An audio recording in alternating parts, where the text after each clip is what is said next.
What's up, YouTube? Kpaceguy here. This video is going to be on this SVS PB-1000 subwoofer that I just got maybe 2.5 weeks ago. Funny story, getting this here. I got it off of eBay for a little bit lower than retail. $4.99 is retail price. I got mine for about $4.49. I got it from a seller, and there was a lot of issues with money, and he didn't accept my payment, and I ended up getting a subwoofer anyway, but he didn't receive my payment because he canceled my order, but they still shipped it to me. So for a while, I had a free sub, but I went ahead and squared away with him, and I got him the money as soon as possible, and everything's good. So I've been listening to this thing for about 2.5 weeks, maybe 3 now, and I love this thing. It's a 10-inch front-firing subwoofer with a 3.5-inch port underneath the grill here. It has a LED light in the front, red for standby and blue when it's active. Personally, I don't mind the light glowing through the mesh grill here, but some people might find that bothersome. Just a little bit of black tape will help that. If you want to just break the light, I don't recommend it. But if you want to just dim the light, you can just put some tape over it. You can color it with a black Sharpie. Nothing too serious. But the LED light is on the front, just to let you know that is on or off. Like I said, 10-inch front firing, long throw subwoofer. It's rated down to 19 hertz, and believe me, it gets there. It gets there with some authority. And I wanted a subwoofer that got really, really low, below 20 hertz. And I know you can't really hear much under 20 hertz, but as long as my subwoofer can go lower than 20 hertz, then anything close to it will be powerful. That's how I see my subs. I have 3 subs in here. 4 if I could get another amp for the other one, but I don't think I will. But I have 3 subs in here. This one being one of them. PB-1000 is what it's called again, from SVS. Very powerful, very loud. 300 watts RMS, 700 watts peak, and that sounds like a lot of power. But for me, I'll show you guys. Coming from my old subwoofer, this is the Kpaceguy PL200. This is 150 watts RMS 1000 max, and this is a 12-inch. And I personally love my PB-1000 as far as sound goes more than the Kpaceguy 200. And there's a lot of internet reviews for comparing these two subwoofers, so I'm going to go ahead and give you a video of comparison. PB-1000 plays lower, plays cleaner, being a 10-inch. It is tighter. It plays very nicely. But with the Kpaceguy being 12 inches versus 10 and being 1000 watts max versus 700, this plays comfortably versus that one. I like to put my music up sometimes, I like to get the bass going, I like to hear the house shaking, just good time. And I can tell you that the 200, it handles that much better than the PB-1000. The PB-1000 starts to show signs of working hard at high volumes, and I mean really high volumes. I listen to my music way louder than the average person. Sometimes I just like to crank it up so I can hear it across the house, And this handles it very well, and it gets low, and there's no distortion at the levels that I listen to. I'm going to say that again, no distortion. But when you look at the woofer, you really see a movement between working, and you know that it's starting to reach its max limit. So I am actually going to purchase another subwoofer. I'm going to get the PB-2000 with a little more ampage, and it's a 12-inch. I think I need a 12-inch. In the way that I listen to music and listen to my home theater, I think a 12-inch would do me justice. I know that my room is about 2 inches big, but I need that headroom. So when I want to crank it up a little bit, I don't have to worry, is my subwoofer handling okay or not?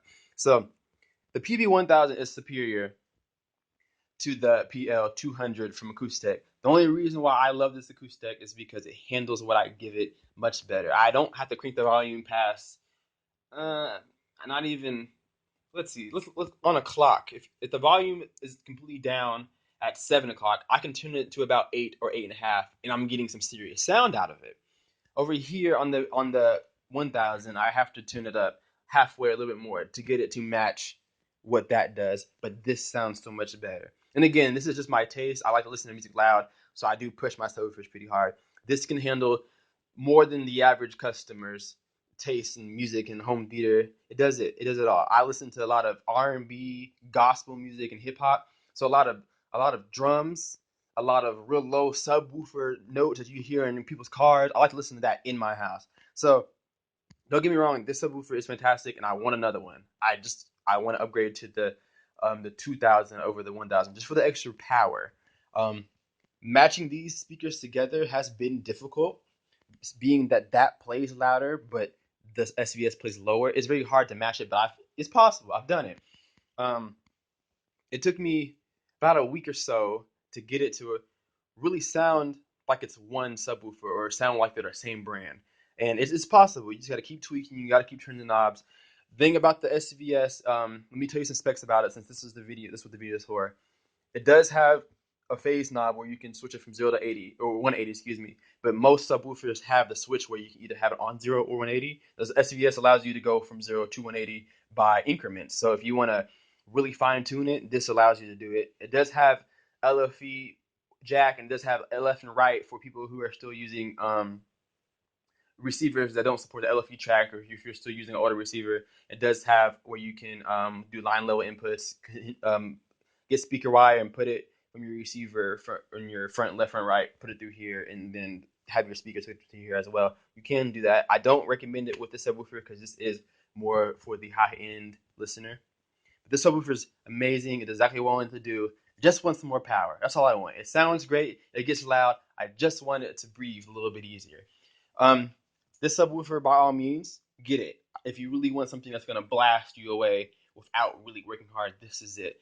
Or if you want to spend an extra $300 to get the PB-1000, go ahead. This costs retail $499. The 2000 costs about $799. And then the PL is about $250-ish right now, depending where you go. It ranges $250 to $300. This is a steal. You can get 2 of these for the price of 1.5 of those, or you can go big and get one SVS PB-1000. They do have sealed versions of these. The sealed versions are just as good. They don't get as low. They don't play as loud, but it's tighter for the person who really wants the right type bass. But I would honestly pick the PB-1000s over a ported or a not ported 2000.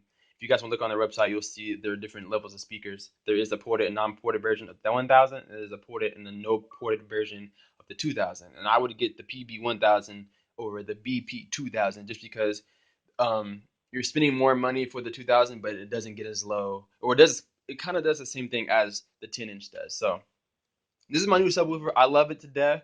I'm going to continue to kill it and kill it and kill it until it just can't give me anymore. That's just my taste in music.